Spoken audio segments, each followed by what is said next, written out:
Welcome back to another episode of Discipline Habits Podcast. I'm Jess Gordon, and today I am thrilled to introduce to you guys a very exciting and special guest. I've got Penn State Football Punter, number 95, Riley Thompson. Thanks for having me on. I appreciate it. Yeah, what's going on? How are you doing this week? Good. We're in the midst of spring ball, so just training and practicing and getting ready for the spring game. Yes, so exciting. So, like I said, everyone, Riley is on the Penn State football team, which is so awesome. And to be a student athlete, that takes a lot of discipline and grit. And I think that makes you like so special and unique.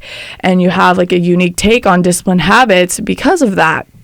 So my question for you, so leading up to going into college level football, what was like some discipline habits that you had when you were getting ready for recruitment? This is looking a couple years back. So it was kind of different for me. So I originally played a different sport back when I was back home.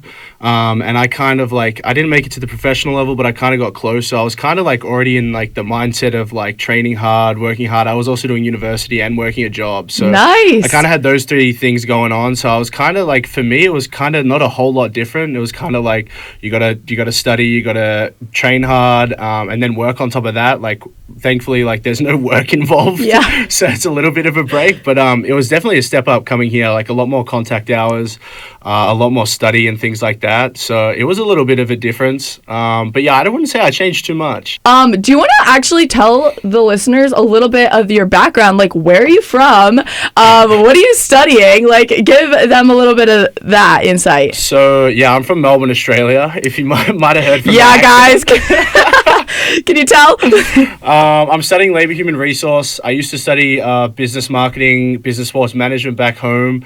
So I always had like an interest in business, and then changed over to labor human resource because it was kind of the best way I could get into like a businessy type field with my transfer credits. I live by the beach back home. That's so, so cool. A bit of a change up coming here. Yeah, like how is it living in State College? It's different. I mean, summer's like, it's kind of the same. Like we have cold winters, hot summers. But yeah, it was just nice having a beach like probably like 200-300 yards away. That's crazy. Yeah, I've never lived by the beach. I've always lived in central Pennsylvania because I grew up here. You probably knew that because of my sister. But yeah, I never lived by the beach. So I'm definitely jealous of you for you got to living. do it once in your life. Yes. You have to because it is fun. Like it's so nice having like the beach there. Even if like I'm not a beach goer, but I'll like to go down and walk down there and just like relax and stuff. So. No, that's so cool. Do you guys like, do you play games on the beach? Not as much. Like I found, because I went to FAU before I came here. Oh, so nice. I was near the beach again. And I was kind of shocked at like all like people go down and just like play games, and there's like people down there, everyone will join in and like things like that. It's kind of different back home. You kind of just go and relax at the beach. Oh wow, that's funny. Oh my goodness, that's so funny. Yeah, so guys, he's from Australia, very far from home. I think that's so awesome though. It's so cool that you decided to come to Penn State, and after going to FAU first. How long were you there? 6 months. So 6 months. I got there about 5 days before fall camp. Like hadn't stepped on a football field, hadn't been at a football, like hadn't done anything. Like I really had no idea. And then played the season there, left straight after the season, and then transferred here. Wow, that's crazy. Yeah, a little bit of a wild start. Yeah, that is definitely a wild start to your career. So kind of going back to talking about discipline habits. So when you're in season and out of season, obviously your schedule looks completely different. Do you kind of want to go into like what a typical day in the life looks like for you as a student athlete in season and out of season? And yeah, just kind of what your life looks like. It's kind of funny. So like we don't really have like an off season. Like there's like when we get into like the winter time, it's like you're doing winter workouts to condition your body for spring. Then you have spring ball, which is kind of like in season for us. Like it's a replica pretty much of what it's like in the season for the spring game. Yeah. Then we have a little bit of time off, and then we go into summer, which is conditioning for then the season. So like in those like winter and summer period, the winter's the worst. You're pretty like, for me, I was up at either 4:30, 5:30 every morning. Woo! Talk about a discipline habit, guys. Talk about a discipline habit. That's crazy. And then, yeah, you got to go to class, and then you come back in the afternoon to do either like meetings or kicking or like something. Like we kick, but like obviously the other guys do like throwing, catching, things like that.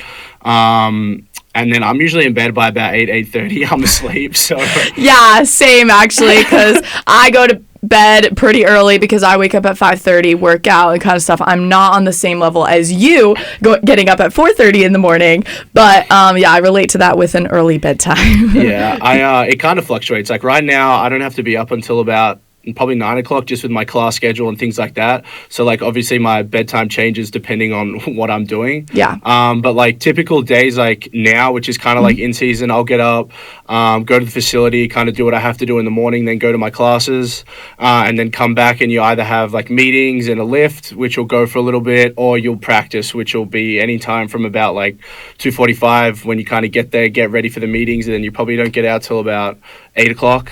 8:30, and then eat dinner, go home, and then come do back. It all again. Right? Yeah, that's crazy. Really jam-packed schedule, it sounds like. Yeah, definitely. For sure.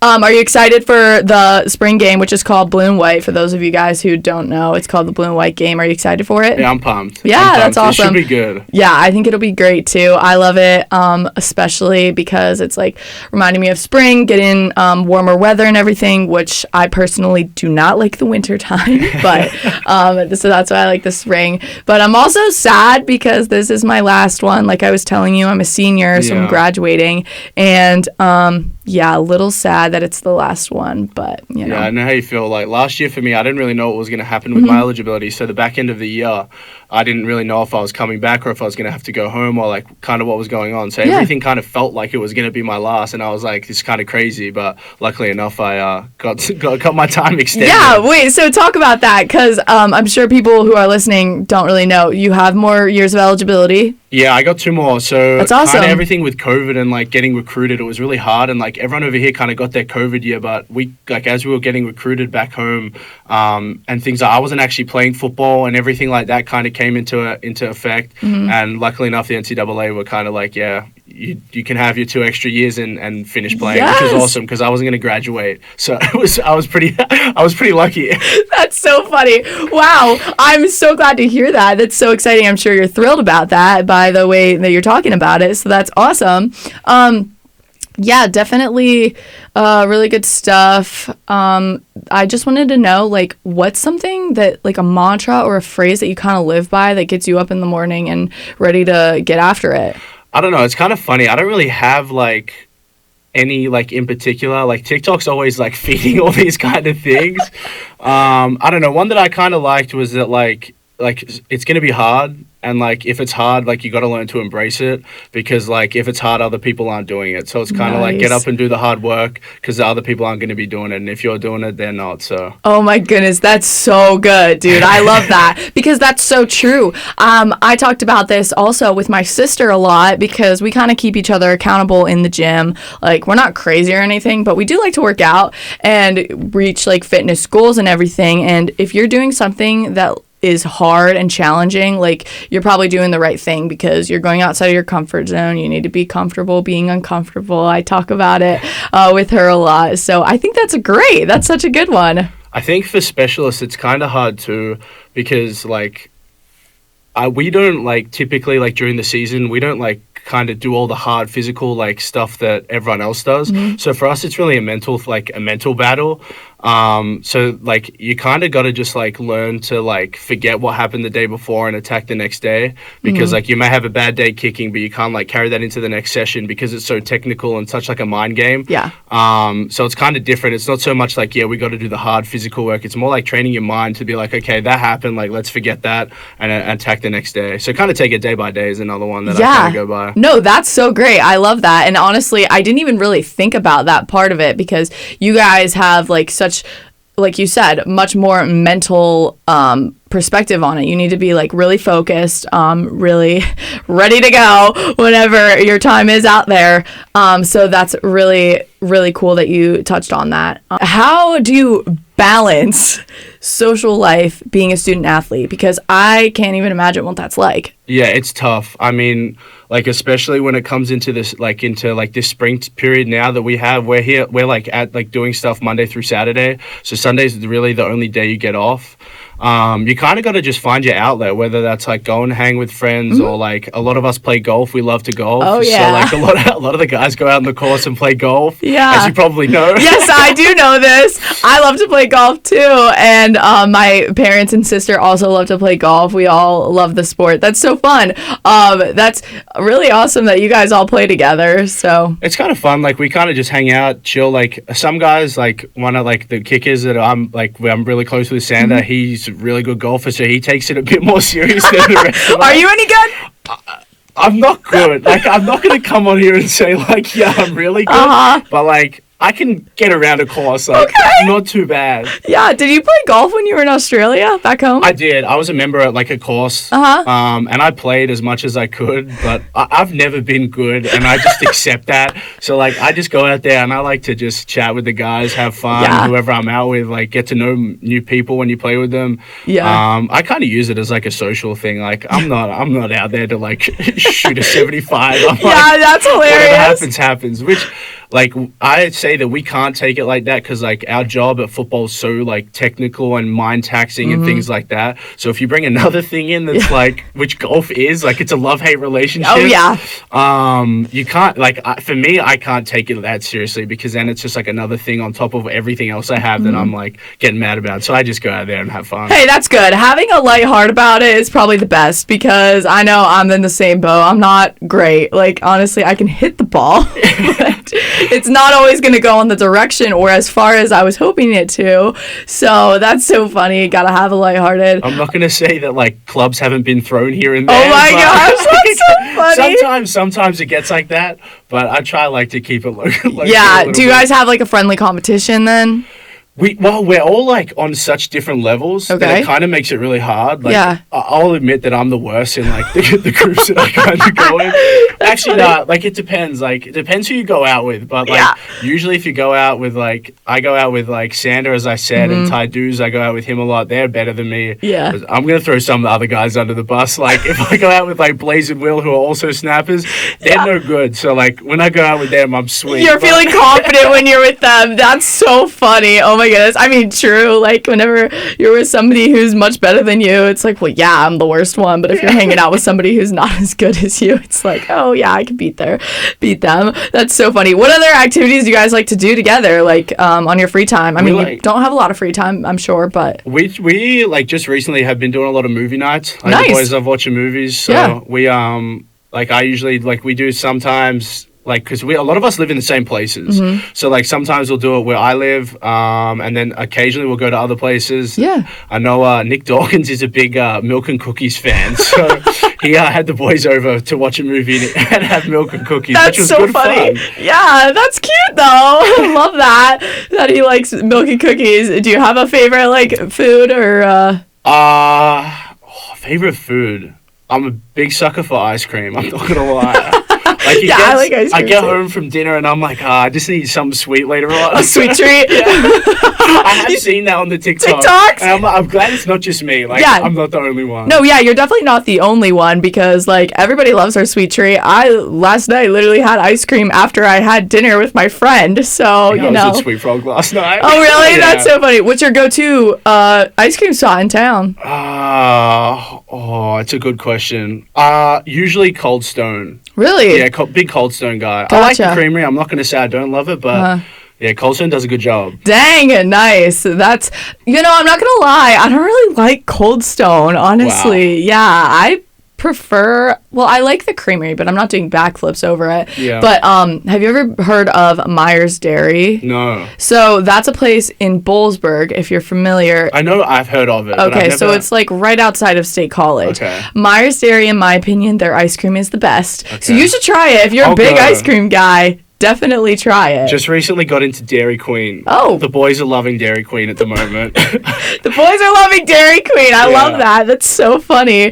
Oh my goodness. What kind of Blizzard, or did you get a Blizzard? Yeah, I go Blizzards. Yeah. I just go Oreo. I keep it low simple, key. You're simple, man. But it's funny, like Discipline Habits, I was just thinking like a lot of the guys on the team, like their nutrition is massive. Like they have to like constantly be eating to lose weight. Yes. I mean, I'm kind of lucky with my position. Don't really matter. Like obviously can't be super over, super under. Yeah.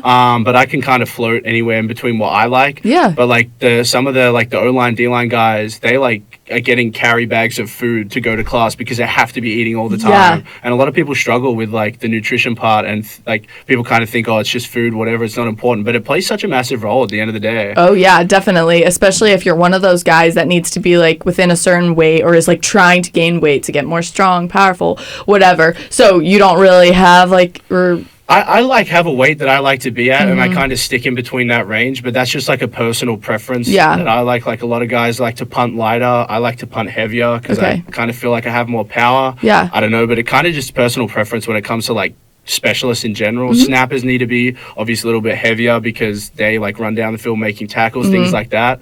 But it's funny, you get caught out with like if you're going out with the O-line, D-line, they're like going out to eat all this food and everything, and you're like, oh yeah, sweet, and then you're like, I probably shouldn't be eating this. That's so funny. Oh my goodness, that's so funny. Yeah, food can definitely play like a huge role into not even if you're an athlete, like just a regular human being, if you're trying to like do good in the gym or whatever. I feel like for myself, I can definitely feel the effects of food like within my workouts. So if I'm eating enough protein and all that stuff, you know how it goes. The protein's crazy. Yeah. Always protein. What's your favorite like protein meal or meal in general? I love protein shakes. Okay. Big sucker for a protein shake. I like all of them. Yeah. Do you make them yourself? We're lucky enough to get them made for us after our workouts. So Nice. I have like a little order that like has my little name on it. Not that I really need it, but a lot of they make a certain one for the guys each day, but I like lactose is no good for me. So like if you're no lactose, like you have like there's a section where all the other guys kind of get their shakes. So mine's pretty simple. It's just like strawberry, banana, almond milk, protein powder, and honey. So Wow. I keep it.